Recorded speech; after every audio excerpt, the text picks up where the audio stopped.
करना चाहिए?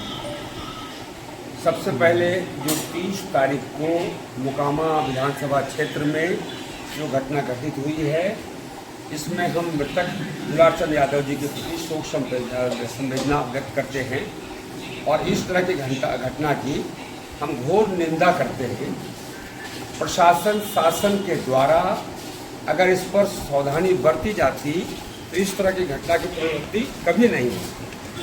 आप इस तरह की घटना के शंका जाहिर पहले भी कर चुके थे, क्या बात है? देखिए, आपको मैं बता दूं, मेरी पार्टी लोहिया जनता दल 7 जुलाई 2025 को ही मुख्य निर्वाचन आयोग भारत सरकार को एक पत्र देकर बाढ़ और मोकामा विधानसभा क्षेत्रों के चुनाव को अलग अलग कराने की मांग की थी। हमने एक अंदेशा जाहिर किया था कि मोकामा में खास तौर से बहुत बड़े पैमाने पर हिंसा होगी, जिसकी वानगी आपको दिखाई पड़ी दुलारचंद यादव जी का बलिदान के रूप में। और मैंने उस वक्त भी ये कोशिश किया था कि बाढ़ को प्रथम फेज में और मोकामा को अंतिम चरण में, दोनों को अलग अलग की बात कही। और मेरी 7 जुलाई 2025 का जो पत्र है, उस पत्र को चुनाव आयोग के पास है, वो देख ले। तो क्या ये आप लोहिया जनता दल से कह रहे थे राष्ट्रीय अध्यक्ष की सहमति से इस बात को आप रख रहे हैं? देखिए, मैं पार्टी का राष्ट्रीय प्रधान महासचिव होने के नाते जो भी क्षेत्र में घटना घटित होती है उस पर चिंता जाहिर करना, उस पर अपनी प्रतिक्रिया देना, ये मेरा अधिकार है और मैं उस अधिकार से इस प्रेस कॉन्फ्रेंस को कर रहा हूँ। तो इस तरह की घटना का जो रुक नहीं पा सकता है इस तरह के, तो क्या इसके लिए आगे और क्या कदम हो सकती है लोहिया जनता? मैंने पिछले 1 वर्ष से लगभग 1 वर्ष होने जा रहा है, मान लिया जाए 9 महीना, लगातार एक प्रयास किया है कि बाढ़ के एएसपी श्री राकेश कुमार को बाढ़ से स्थानांतरण करके कहीं और भेजा जाए।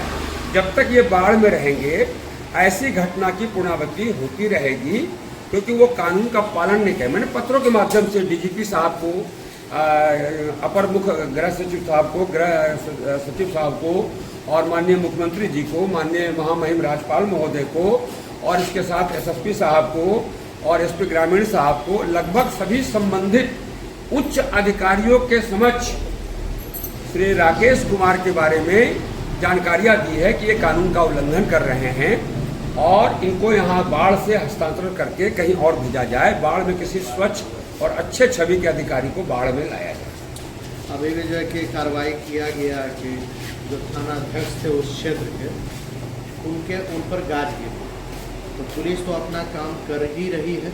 देखिए, हमारा एक मैनिफेस्टो है 32 बिंदुओं पर, जिसमें मैंने कहा है, लोहिया जनता दल का जो मैनिफेस्टो है 32, उसमें एक बिंदु पर ही हमने लिखा है और जनता के बीच में हमने रखा है कि अगर किसी थाना के अंतर्गत कोई घटना, अप्रिय घटना घटित होती है तो थानेदार, उसमें लापरवाही किए जाने वाले पुलिसकर्मी और अनुमंडल के पुलिस पदाधिकारी और एसपी, सीनियर एसपी जो भी हो, इन सब को दोषी मानते हुए इनके ऊपर कार्रवाई हो और इनको जेल भेजा जाए। और अगर ये दोषी साबित होते हैं तो इनको कम से कम आजीवन कारावास या फांसी की सजा दी जाए। ये हमारी पार्टी का मैनिफेस्टो है।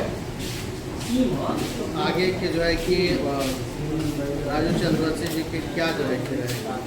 देखिए, हम राजू प्रसाद चंद्रवंशी एक आम नागरिक हैं, पार्टी चला रहे हैं, उसके बावजूद मैं एक आम नागरिक हूँ और आम नागरिक के रूप में मैं अपना, पार्टी के सभी सदस्यों का और पूरे बिहार की जनता के सुरक्षा की मेरी सोच है कि उनको सुरक्षा मिले, कोई भी बेधड़क कहीं जा सके, आ सके, उसके ऊपर कोई घटना न घटित हो।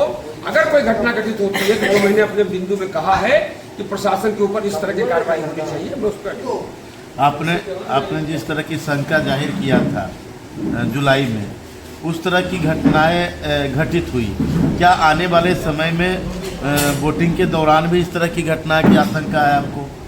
देखिए, मैं आपके माध्यम से शासन प्रशासन में बैठे, सरकार में बैठे लोगों से सिर्फ इतना ही आग्रह करूंगा कि अगर बिहार की धरती में जन्म लेने वाला यहाँ के एक भी मतदाता का अगर कोई नुकसान पहुँचता है, शारीरिक क्षति पहुँचती है, तो सरकार को अपने आप को फेल्योर मानते हुए उसे इस्तीफा दे देना चाहिए।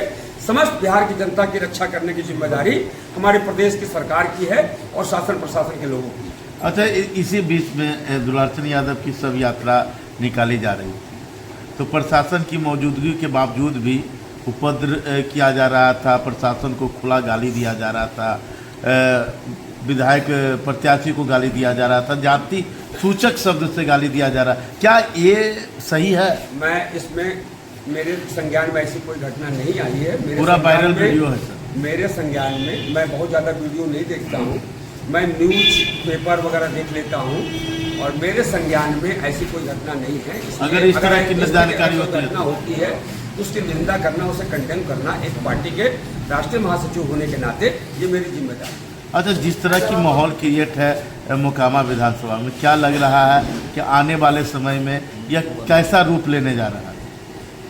अभी मोकामा विधानसभा में 6 नवंबर को चुनाव है और मैं उम्मीद करता हूं मोकामा और बाढ़ की तमाम सम्मानित जनता से कि किसी भी तरह के अपराध या अपराधियों से डरने की जरूरत नहीं है। स्वेच्छा से मतदान स्थल पर जाकर मतदान कीजिए और अच्छे उम्मीदवार को चुनाव जिताकर विधानसभा में भेजिए ताकि आपकी समस्याओं का समाधान हो सके।